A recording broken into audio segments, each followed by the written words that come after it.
nabafileyo kuyo bayakuvuka. Ngokusethi Luka qala chapter 4 verse 16, kodwa sizofunda ngoJohane. Uyeza umahlulo omkhulu, abantu bobona inkosi yezulu, sebeya kuvuswa nasemangcwabeni, babonakaliswe nasekukhanyeni. Izinto esizibonayo zoshiswa, amawa nezintaba zoncibilikiswa. Ilanga locinywa, inyanga yophela,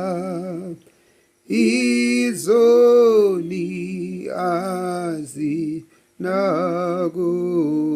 nakucasha, mahluli wofika ngomkhosi omkhulu, umkhosi wezakhi zithunywa zezulu.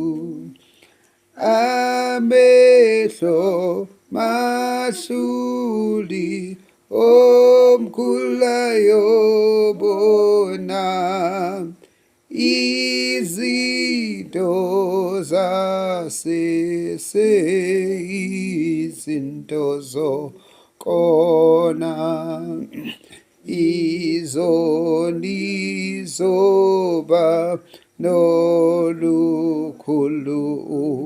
uvalo, zoqhaqhazelela obakhe ubuso, abangalungile bayokubhujiswa, nasesihogweni somlilo boshiswa. Yekani izono nesabeni lonke, lizweni ilizwi lenkosini khonze, zithanda zeleni nifuna ububele, isikhathi manje izana namkele.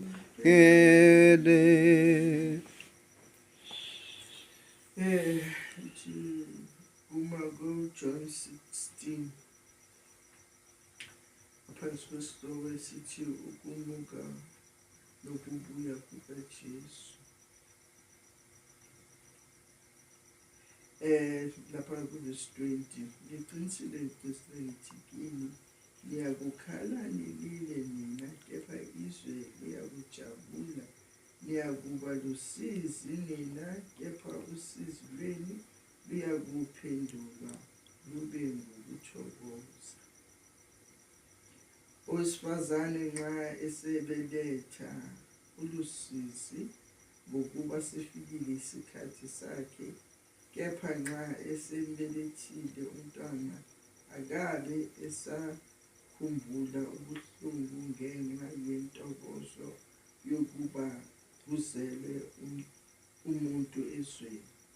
Lani-ke nilusizi manje, kepha ngiyakubuye nginibone, inhliziyo yenu ithokoze, intokozo yenu akakho onganamuka yona. Amazwi kaJesu Kristu uma eyala abafundi bakhe, futhi amazwi okugcina bayala ngoba emuka. Uthi ngiqinisile ngithi kini, niyakukhala nilile mina, kepha izwe liyakujabula.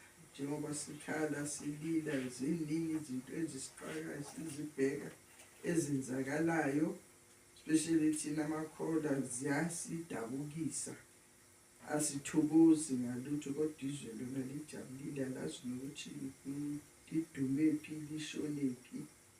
Kepha uthi liyakujabula, niyakuba lusizi nina, kepha usizi lwenu liyakuphenduka lube ngokuthokoza. Ngelinye ilanga uma uJesu ebuya, usizi lwethu lizawuphenduka lube ukuthokoza. Siyakhala siyalila manje, siyizikepsele, izwe liyathokoza. Kodwa uma uJesu esebuya, iyenza vice versa lento, kuyobe abantwana bakhe abajabulayo bethokoza. Izwe ngaso sikhathi lizobe lilila ngaso sikhathi uma uJesu esebuya. Ulinganisa ngowesifazane obelethayo ukuthi uba lisizi uma esazobeletha, kepha esebelethile umntwana akabe esakhumbula ubuhlungu ngenxa yentokozo yokuba kuzele umuntu esweni.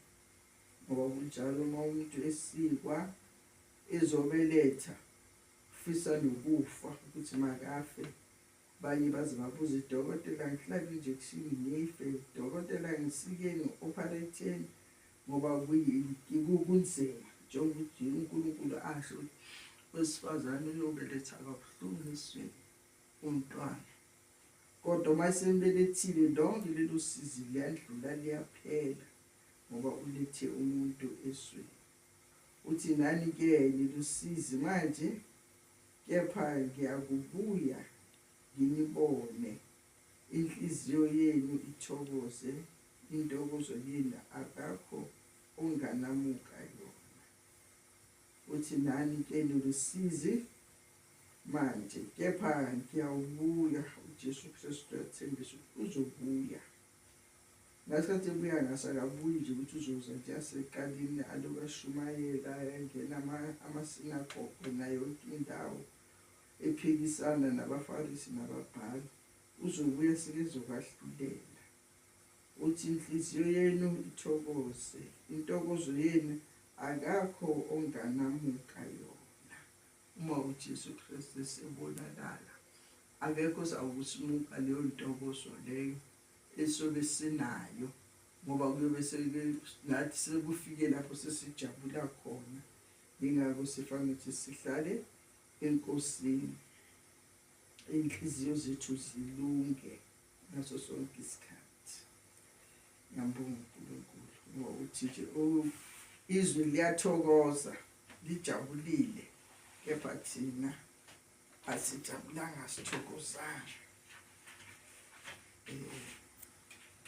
Ecule mase ngicula ichuna khona sengiyakhumbula ubaba waye ecule usathathi benkozi yakwamsindisi, becula kanjalo, ngoba sasingakwazi nokuzilandela amagama akhona, kodwa wayeziculela eshaya etafuleni isandla kaso, mbone kwehle nenyembezi ukuthi ujulile, akhumbula nabakubo, akhumbula nomamakhe. Sizocula ilokhuzana 3, 4,